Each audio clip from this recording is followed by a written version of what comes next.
2008 में टेस्ला, 2010 में फर्मी, 2012 में कीपलर, 2014 में मैक्सवेल, 2016 में पास्कल, 2018 में वोल्टा। तो हम काफ़ी आगे आ चुके हैं ग्राफिक कार्ड की सीरीज़ में। वोल्टा नाम सुनकर ही बड़ा मज़ा आ जाता है ना। तो अगर आप इस वीडियो पर हो तो दिखती बात है आपको कुछ इन्फो चाहिए होगी वोल्टा के बारे में। इस वीडियो में हम बात करने वाले हैं वोल्टा क्या है, इसकी हिस्ट्री क्या है, एक्चुअली कितने कार्ड एनवीडिया इस बार निकालने वाला है वोल्टा की सीरीज़ में, और भी कई सारी बातें हैं जैसे कि प्राइस और ये कब तक रिलीज़ होंगे।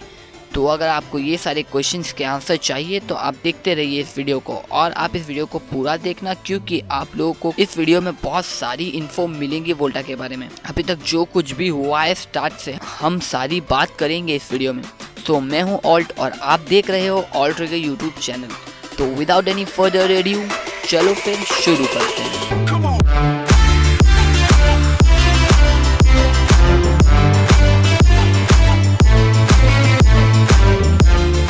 सबसे पहले तो बात करते हैं वोल्टा की कुछ इंटरेस्टिंग हिस्ट्री की जो बहुत कम लोगों को पता होगी शायद से।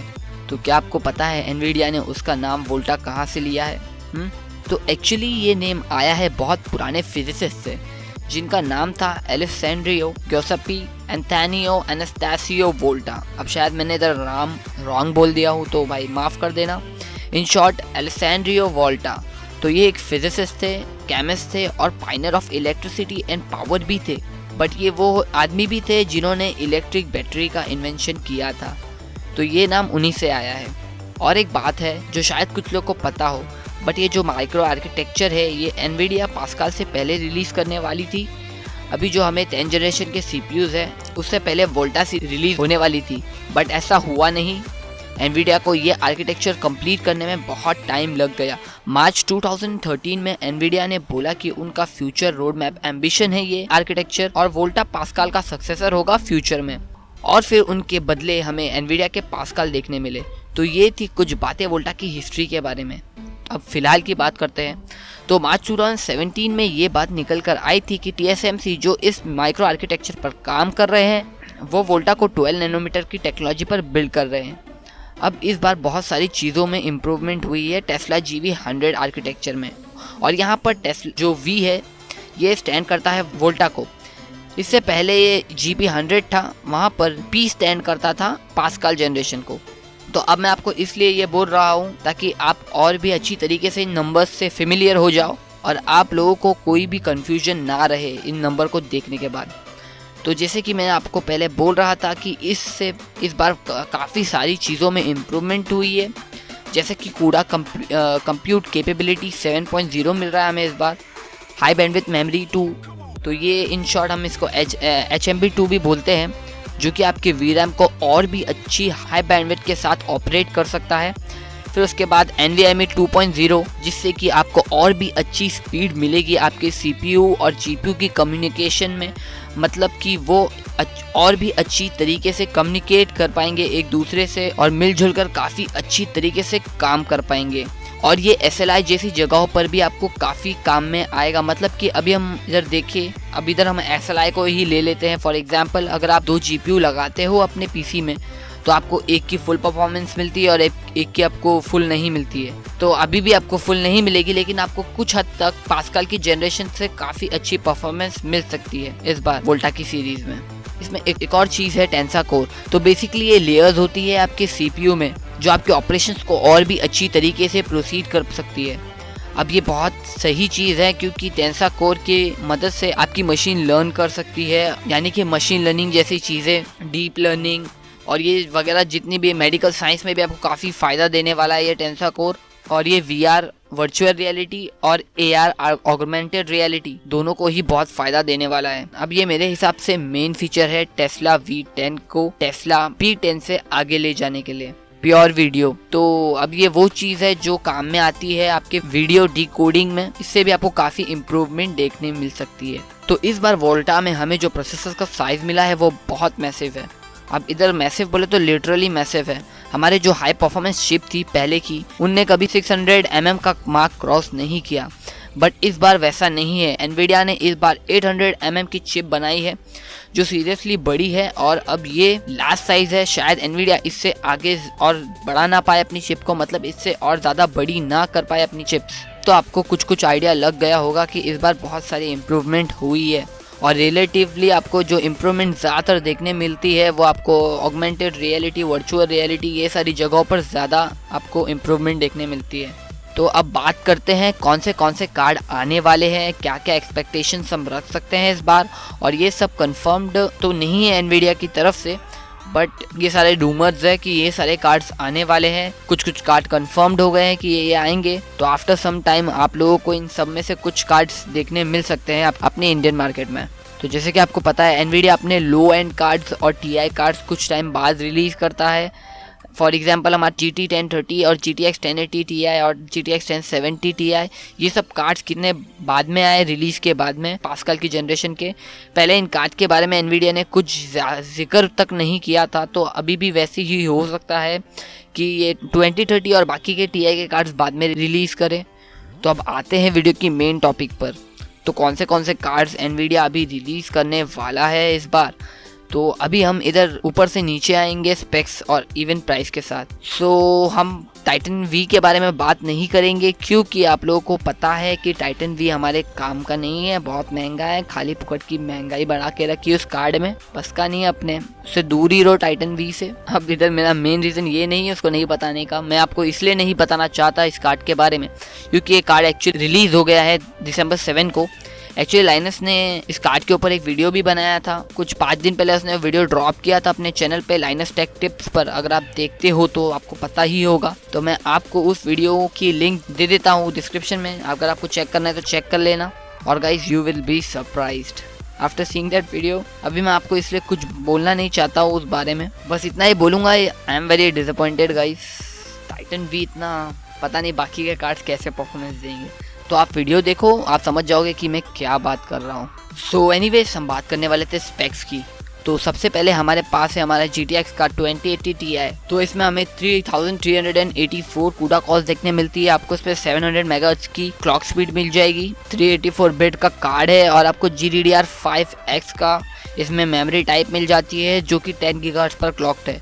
और अगर हम इसकी प्राइस बात करें तो ये 799 USD का आपको पड़ जाएगा। अभी इधर जो प्राइस है ये एक्चुअली चेंज हो सकती है क्योंकि ये रूमर्ड प्राइस है, तो आपको इसमें कुछ ऊपर नीचे देखने मिल सकता है, लेकिन इसके आसपास में ही होगी, आप ये एक्सपेक्ट करके चलो। तो अब आते हैं हमारे सेकंड कार्ड की तरफ। जो हमारा सेकंड कार्ड है वो है हमारा GTX का 2080। तो ये हमें 2560 CUDA कॉस्ट के साथ में आता है। 2000 MHz की इसकी क्लॉक स्पीड है, 256 बिट बस की इंटरफेस है इसकी, मेमोरी इंटरफेस। GDDR5X का कार्ड है, 12 GHz की इसकी मेमोरी क्लॉक्ड है और ये 499 USD का पड़ेगा आपको। तो ये दो हो गए एक्सपेंसिव कार्ड, मतलब हाई एंड बजट वाले लोगों के लिए। अभी मिड एंड बजट वाले लोग की बात करते हैं तो आपको GP104 यानी कि हमारा GTX 2070, तो इसमें हमें 248 CUDA कॉस्ट देखने मिलते हैं जो कि 1800 MHz पर क्लॉक्ड है और ये 2056 की इसकी मेमोरी बस इंटरफेस है और ये GDDR5X का कार्ड है। इसमें भी आपको 10 GHz की मेमोरी क्लॉक मिलती है। और अगर हम इसकी प्राइस की बात करते हैं तो आपको 349 USD का पड़ेगा। अब बात है हमारे नेक्स्ट कार्ड की तरफ। तो हमारा जो इसके बाद में कार्ड है वो है हमारे पास GTX 2060 Ti। तो ये हमें 1280 CUDA कॉस्ट के साथ में मिलता है जिसकी क्लॉक स्पीड 2100 MHz की है, 192 की बिट बस इंटरफेस है इसकी और GDDR5X या GDDR5 ये कंफर्म नहीं है और ये 8 GHz का होगा या 10 GHz का होगा, इसके बारे में भी हमें कोई नॉलेज नहीं है। और अगर हम इसकी प्राइस की बात करते हैं तो ये आपको 2229 USD का पड़ जाएगा।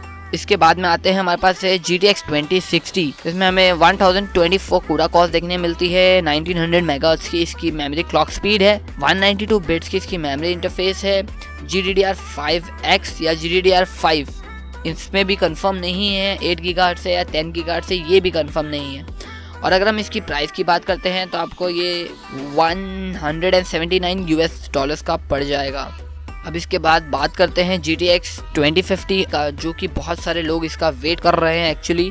तो इसमें हमें 768 CUDA कॉस्ट देखने मिलेगी, ये 1700 MHz पर क्लॉक्ड होगा और इसमें हमें 128 बिट की मेमोरी बस इंटरफेस मिलेगी। इसमें हमें GDDR5 का कार्ड है ये, और ये 8 गीगाहर्ट्ज़ की इसकी मेमोरी क्लॉक मिलेगी हमें। और अगर हम इसकी प्राइस की बात करते हैं जो कि रूमर्ड है, तो वो है अराउंड 139 USD की।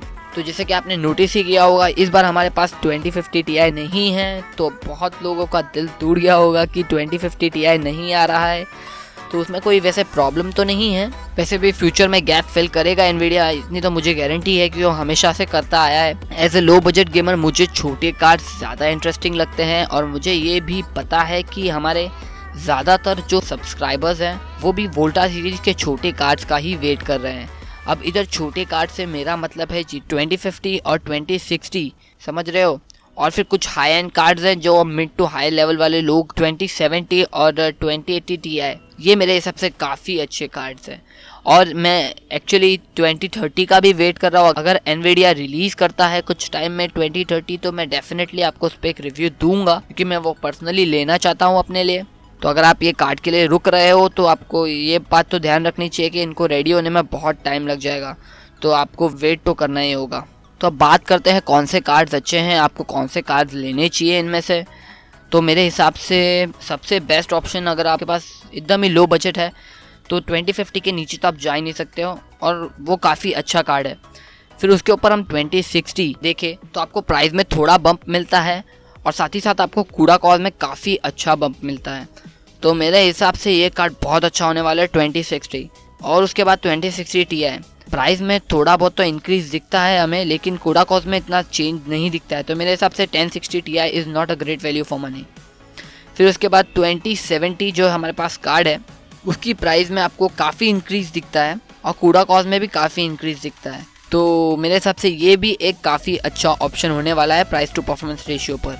फिर 2080, तो जैसे कि आप देख सकते हो इसके कूड़ा कॉस्ट इतने ज़्यादा इंक्रीज नहीं हुए हैं, और इसकी प्राइस में बहुत चेंज आ गया। तो ये 2080 is not a good option. अब उसके बाद आते हैं 2080 Ti पर।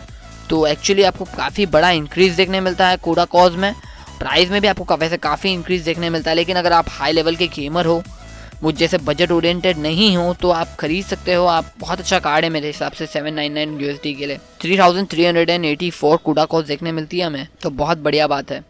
अब इधर मुझे लगता है पर्सनली कि ये जो दो कार्ड है GTX 2050 और 2060 बहुत अच्छे ऑप्शंस होने वाले हैं बजट गेमर के लिए। और मुझे ये भी पता है बहुत लोग हैं जो ये कार्ड का वेट कर रहे हैं। कितने तो हमारे भाई हैं जो हमारे सब्सक्राइबर्स हैं। बैक टू द टॉपिक, तो ये भी रूमर था कि इस बार GDDR6 का हमें VRAM में देखने मिल सकता है, बट ऐसा हुआ नहीं। वोल्टा सीरीज़ में हमें सब कार्ड्स में बेस्ड क्लॉक फ्रिक्वेंसी इंक्रीज मिलती है, और पुराने पास्कल के सीरीज़ के मुकाबले पर, और इवन मेमोरी क्लॉक भी आपको इंक्रीज देखने मिलती है इस बार। एक्चुअली आपको परफॉर्मेंस भी दिखती बात है ज़्यादा मिलेगी। तो अभी सबसे बड़ा क्वेश्चन यही आ जाता है कि ये कार्ड कब तक रिलीज़ होगा। तो कुछ टाइम पहले एक लीक निकली थी कि Q1 यानी 2018 के स्टार्ट में रिलीज होगा वोल्टा, बट वेगा के फ्लॉप के बाद, एक्चुअली वेगा इतना फ्लॉप नहीं होता तो वोल्टा सीरीज Q1 में ही रिलीज हो जाता, मतलब उनको मजबूरी पड़ जाती है और उनको फिर रिलीज ही करना पड़ता उसको। बट जैसे कि आपको जानते ही हो, बहुत बुरी तरीके से पिटा है इस बार वेगा। बहुत लोग उसके लिए वेट कर रहे थे और एक्चुअली उनके परफॉर्मेंस पर खड़ा नहीं उतरा, और प्राइस में भी काफ़ी इंक्रीज हो गया अचानक में, तो बहुत ही बेकार चला गया यार वो। बहुत लोग के दिल टूटे हो गए उस चीज़ से। बहुत लोग, मतलब मैसिवली लोग वेट कर रहे थे वेगा के लिए, सबके दिल टूटे हो गए। इसकी प्राइस तो इंक्रीज हुई, बट साथ ही साथ हमें इधर इसकी परफॉर्मेंस में कुछ भी डिफरेंस नहीं मिलता है 1070 के मुकाबले पर, लगभग सेम परफॉर्मेंस 1070 की। तो यार it was really not a good choice. और जो इसकी प्राइस थी वो 1080 Ti से भी ज़्यादा थी, तो इस वजह से एनवीडिया को कोई भी दिक्कत नहीं हो रही थी इस बार अपना कार्ड लेट रिलीज़ करने में। रिलीज जल्दी करके मतलब भी नहीं था, दिखती बात है। आप खुद सोचो, अगर आप कोई कंपनी वाले हो तो और आपको कोई कार्ड रिलीज़ करना हो, लेकिन आपके पास अभी फ़िलहाल में कोई कंपटीशन नहीं है, तो आप आराम से भी कर सकते हो। आप अपनी जो पुरानी जनरेशन है उसी को जब तक घिसटते पिसटते चला सकते हो। मतलब कि अभी एनवीडिया वही कर रही है। एनवीडिया अभी कुछ टाइम तक हमें पास्कल की जनरेशन ही, अपनी पास्कल की जनरेशन ही बेचेगी जब तक वो बिकती नहीं है, और फिर उसके बाद एनवीडिया अपना न्यू वोल्टा की सीरीज़ चालू करेगी। तो आप बेसिकली भूल जाओ कि ये कार्ड इतना जल्दी रिलीज़ होगा। अब मुझे यहाँ पर लगता है कि हमें ये कार्ड Q3 से पहले शायद ना देखने मिले, मतलब कि 2018 का हाफ साल आपका पूरा चला जाएगा, तो आपको हाफ साल के बाद ही कुछ कार्ड्स देखने मिलेंगे मार्केट में, मतलब हाफ साल के आसपास में आपको ये कार्ड देखने मिल जाएंगे, इतनी मैं आपको गारंटी दे सकता हूँ। तो होप करता हूँ आपको इस वीडियो से काफ़ी सारी चीज़ें मालूम पड़ी होगी, और अगर आपको ये आज का वीडियो अच्छा लगा हो तो एक लाइक ज़रूर मार देना। तो अगर आप मेरे वीडियोस देखते हो हमेशा से, तो मैं हमेशा सब्स के लिए मांग करता हूँ लोगों से, क्योंकि actually I also want to become a big YouTuber. सबका एम्बिशन होता है यार, मेरा भी है कुछ ज़िंदगी से। तो अगर आपको मेरे वीडियोस अच्छे लगते हो तो प्लीज़ एक लाइक मार देना, और अगर आपने सब्सक्राइब कर लिया है तो नोटिफिकेशन भी ऑन कर लो, ताकि आपको चैनल के सारे अपडेट्स मिलते रहें। तो आज के लिए बस इतना ही। Your boy Alt is signing out. Next video में फिर मिलेंगे कुछ न्यू इंटरेस्टिंग टॉपिक के साथ। तब तक के लिए अलविदा, बाय गाइस।